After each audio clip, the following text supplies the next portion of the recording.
जी, अस्सलाम वालेकुम स्टूडेंट्स, कैसे हैं आप लोग। उम्मीद करता हूँ आप सब लोग ठीक होंगे। तो आज की इस वीडियो में हम देखेंगे कि CS 441 की असाइनमेंट कैसे बनाते हैं। ठीक है, उसकी फ़र्स्ट असाइनमेंट आ चुकी है। बिग डाटा कॉन्सेप्ट बुक का नेम है, ठीक है, और उसका कोड है CS 441।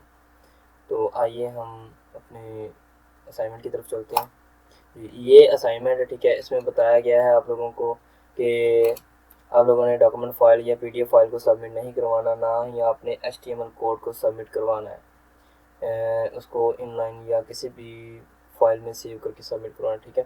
तो इसमें ये आपको कुछ इंस्ट्रक्शन दी गई हैं कि आपने पैथन का कोड लिखना है, ठीक है। नीचे लिंक दिया गया है, इस लिंक पे क्लिक करेंगे तो ये वाला पेज आपके सामने ओपन हो जाएगा, ठीक है। और उसके बाद नीचे उन्होंने बताया गया कि आपने इस कोड को, जो यहाँ पे हम लोग कोड लिखेंगे, ठीक है, तो उसको आप कॉपी करेंगे और सबमिट वाले बटन पे क्लिक करेंगे तो वहाँ पे आपके पास इस तरह का एक टैब ओपन होगा, ठीक है, इस तरह का। तो आपने वहाँ पे जस्ट कोड जो है उसको पेस्ट करना है, ठीक है। तो उसके बाद ये आपको क्वेश्चन बताया गया है, ये आपने सारा प्रोग्राम लिखना है और टेम्परेचर को शो करवाना है। आप 0 डिग्री सेंटीग्रेड लिखें तो आपके पास फ्रीज वेदर का ऑप्शन शो होना चाहिए। अगर आप 10 डिग्री सेंटीग्रेड लिखें तो आपके पास कोल्ड वेदर का ऑप्शन शो होना चाहिए, ठीक है। अगर मैं आप लोगों को जूम करके दिखाऊं तो अगर आप 20 लिखें तो आपके पास कूल वेदर, और अगर आप 30 डिग्री सेंटीग्रेड लिखें तो वार्म वेदर शो होना चाहिए। सैंपल के तौर पे आउटपुट आप लोगों को यहाँ पे दी गई है। इंटर टेम्परेचर रीडिंग 45 डिग्री, ठीक है। आपने 45 लिखना है तो आपके पास ब्लेजिंग वेदर शो हो जाएगा, ओके। और सेकंड क्वेश्चन है, you are required to write a program in Python that use the concept of function and for loop to print the first 20 odd number. आप लोगों ने फंक्शन एंड फॉर लूप को use करते हुए 20 odd numbers लिखने हैं, ठीक है। तो जी ये मैंने कोड लिखा हुआ है, ठीक है। ये फर्स्ट क्वेश्चन है, ये इसका कोड है, ठीक है। मैं इस कोड को यहाँ से कॉपी करता हूँ, ठीक है, और कंट्रोल C से कॉपी किया और मैं चला गया यहाँ पे पैथन वाले पोर्शन पे। यहाँ पे क्लिक करूँ, कंट्रोल A से सिलेक्ट डाल के कंट्रोल V से यहाँ पे पेस्ट कर दिया जी। ये मैंने कोड लिखा है, इसमें बताया गया है define get weather information temperature, ठीक है। आप वेदर के टेम्परेचर को बयान कर रहे हैं, ठीक है। इसमें टेम्परेचर अगर लेस देन 0 है तो आप लोगों के पास फ्रीजिंग वेदर शो होगा ऑप्शन, ठीक है। और अगर आप यहाँ पे कंडीशन लगा दिया इल इफ, ठीक है, अगर 0 से एल्स इफ कंडीशन लगी हुई है, ठीक है। और अगर टेम्परेचर 0 से कम हो या इक्वल हो टेम्परेचर, ठीक है, और टेम्परेचर कम लेस देन इक्वल 10 है तो आपके पास कोल्ड वेदर का ऑप्शन शो होगा। और अगर टेम्परेचर लेस देन इक्वल 20 है तो कूल वेदर का ऑप्शन शो होगा, ठीक है। और अगर टेम्परेचर लेस देन इक्वल 30 है तो आपके पास वार्म वेदर का ऑप्शन शो होगा। इसी तरह से नीचे अगर टेम्परेचर लेस देन इक्वल 40 है तो आपके पास हॉट का टेम्परेचर शो होगा, सॉरी ऑप्शन शो होगा।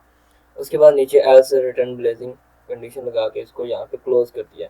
उसके बाद नीचे बताया गया कि इफ नेम, मेन सेक्शन में नेम शो होगा, ठीक है। उसके बाद टेम्परेचर, फ्लोट, इनपुट, ये चार कंडीशन के तौर पर आपको लोगों को बताया गया है, ठीक है जी। अब हम इसको रन करते हैं, ठीक है।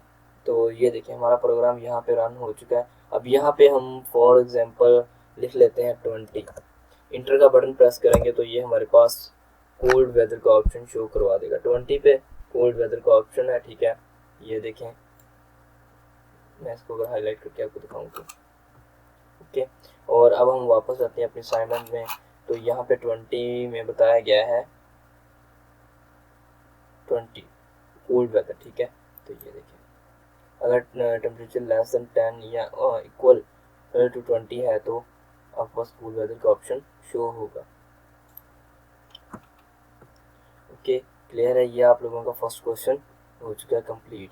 उसके बाद अब हम कंट्रोल A से सिलेक्ट ऑल करते हैं और इसे कंट्रोल डेल से डिलीट कर देते हैं। सेकंड क्वेश्चन की अब हम चले जी, अब हम सेकंड क्वेश्चन की तरफ आते हैं, ठीक है।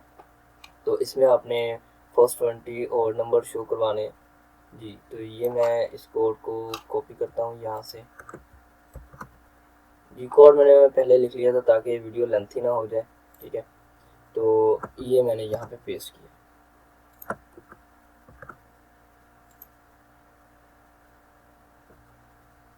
जी, तो ये मैंने कोड वहाँ से कॉपी किया है, इधर मैंने ये पेस्ट कर दिया। तो अब मैं रन पे क्लिक करता हूँ। तो जी ये देखें, ये मेरे पास प्रोग्राम रन हो चुका है। अगर हम इसकी आउटपुट देखें, तो अगर मैं यहाँ पे 1 लिखूँ या कोई भी अल्फ़ाबेट लिखूँ, तो ये मेरे पास, ये जस्ट इंटर का बटन प्रेस करूँ तो ये मेरे पास 20 और नंबर शो करवा देगा।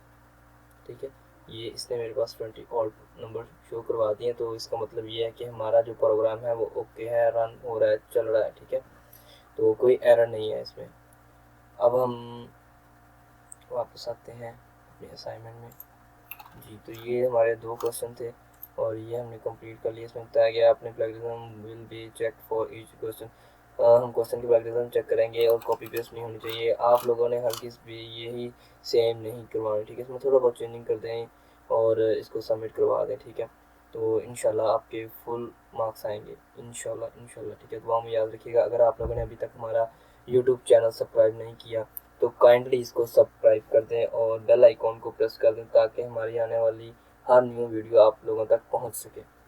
Thank you so much. Allah हाफिज़।